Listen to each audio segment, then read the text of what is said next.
ሰላም ጤና ይስጥልኝ የኢትዮ ፎከስ ቤተሰቦች በዛሬው ፕሮግራማችን ወቅታዊና ትኩረት የሚሻ ጉዳይን ይዘንላችሁ ቀርበናል። ታይዋን ኢትዮጵያን ወቀሰች። በሁለቱ አካላት መካከል የተፈጠረው ዲፕሎማሲያዊ ቅሬታ ምንድነው? የኢትዮጵያስ አቋም ምን ይመስላል? ዝርዝር መረጃውን አሁን ይዘንላችሁ እንቀርባለን። አብራችሁን ቆዩ። ታይዋን ኢትዮጵያን ወቀሰች። በሶማሌላንድ ሪፐብሊክ የሚገኘው የታይዋን ተወካይ ጽሕፈት ቤት ኢትዮጵያ ለአንድ ቻይና መርህ ላይ የሰጠችውን ድጋፍ ተቃወመ።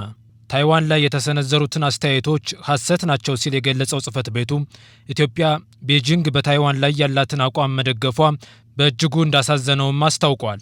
ጽሕፈት ቤቱ ይህን ምላሽ የሰጠው የቻይና የውጭ ጉዳይ ሚኒስትር ዋንግ ዩ ከታህሳስ 30 እስከ ጥር 1 2018 ዓ.ም በኢትዮጵያ ባደረጉት ጉብኝት ከጠቅላይ ሚኒስትር አብይ አህመድና ከውጭ ጉዳይ ሚኒስትር ጌዲዮን ጢሞቴዎስ ጋር መወያየታቸውን ተከትሎ ይፋ በሆነ የጋራ መግለጫ ነው። በመግለጫው ኢትዮጵያ ታይዋን ከቻይና ግዛት የማትነጠል አካል ናት፣ በዓለም ላይ ያለችው አንዲት ቻይና ብቻ ናት፣ የሕዝባዊት ሪፐብሊክ ቻይና መንግስትም መላው ቻይና የሚወክል ብቸኛው ህጋዊ መንግስት ነው በማለት ለአንድ ቻይና መርህ ያላትን ጽኑ ድጋፍ ማረጋገጧን ተከትሎ ነው።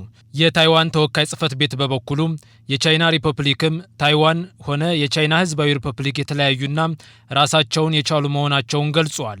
በተጨማሪም የተባበሩት መንግስታት ድርጅት ጠቅላላ ጉባኤ ውሳኔ ሐሳብ 2758 ስለ ታይዋን እንደማይጠቅስ እንዲሁም የቻይና ህዝባዊ ሪፐብሊክ ታይዋንን ወይም ህዝቧን በተባበሩት መንግስታት ድርጅትና በተለያዩ ተቋማቱ እንዲወከል ስልጣን እንዳልሰጠው አጽንኦት ሰጥቷል።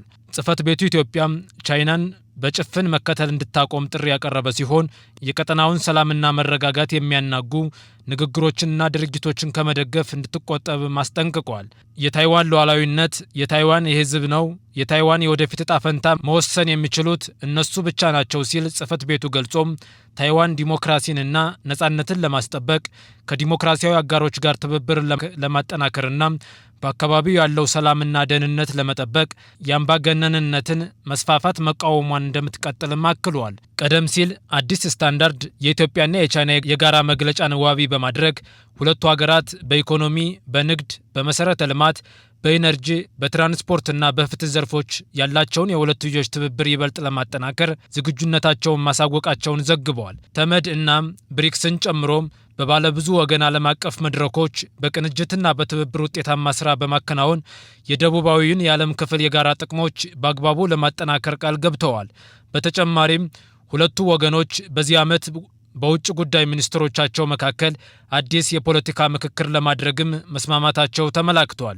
የኢትዮጵያ መንግስት ኮሚኒኬሽን አገልግሎት ባወጣው መግለጫ በኢትዮጵያና በቻይና መካከል ያለው ኢኮኖሚያዊ ትብብር በቋሚነት እያደገ መምጣቱንና ይህም በንግድና በኢንቨስትመንት ረገድ ከፍተኛ መስፋፋት ማስከተሉን ገልጿል። በሁለቱ ሀገራት መካከል ያለው የሁለትዮሽ ንግድ በአሁኑ ወቅት ከ13 ቢሊዮን የአሜሪካን ዶላር በላይ የደረሰ ሲሆን ይህም ቻይና የኢትዮጵያ ቁልፍ የንግድ አጋርነቷን እያጠናከረች መሆኑን ያሳያል ብለዋል። ኢትዮጵያ ከቻይና የምታስመጣው ምርትም በከፍተኛ ሁኔታ የጨመረ ሲሆን በተጠናቀቀው ዓመት መጋቢት ወር ብቻም 1.57 ቢሊዮን ዶላር የደረሰ ሲሆን ይህም ካለፈው ዓመት ተመሳሳይ ወቅት ጋር ሲነጻጸር የ22 በመቶ እድገት ማሳየቱ ተመላክቷል። ኢትዮጵያ ስለ ታይዋን ነጻነት የሚካሄዱ ሁሉም አይነት እንቅስቃሴዎች በጽኑ እንደምትቃወም የገለጸች ሲሆን የቻይና መንግስት ብሔራዊ ውህደትን እውን ለማድረግ የሚያደርጋቸውን ጥረቶችን ሁሉ የምትደግፍ መሆኑን አስታውቃለች። በዓለም ላይ ያለችው አንዲት ቻይና ብቻ ናት። ታይዋን ከቻይና ግዛት የማትነጠል አካሏ ናት። የህዝባዊት ሪፐብሊክ ቻይና መንግስት መላው ቻይና የሚወከል ብቸኛው ህጋዊ መንግስት ነው በማለት ለአንድ ቻይና መርህ ያላትን ጽኑ ድጋፍ ኢትዮጵያ አረጋግጣለች።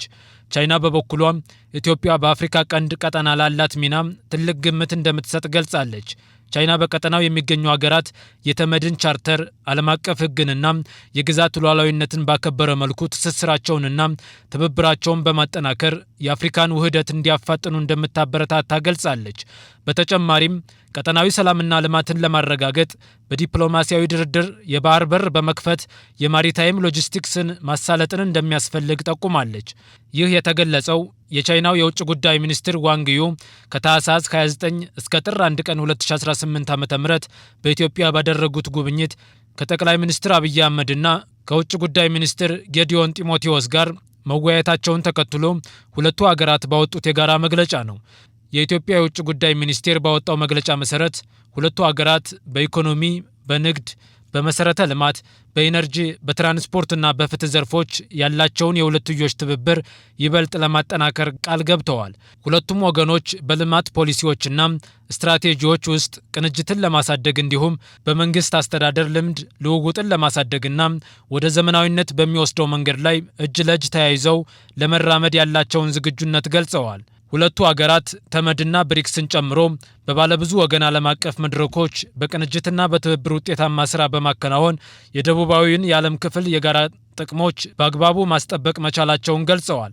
አክለውም ሁለቱ ወገኖች በዚህ ዓመት በውጭ ጉዳይ ሚኒስትሮቻቸው መካከል አዲስ የፖለቲካ ምክክር ለማድረግም መስማማታቸው ተመላክቷል።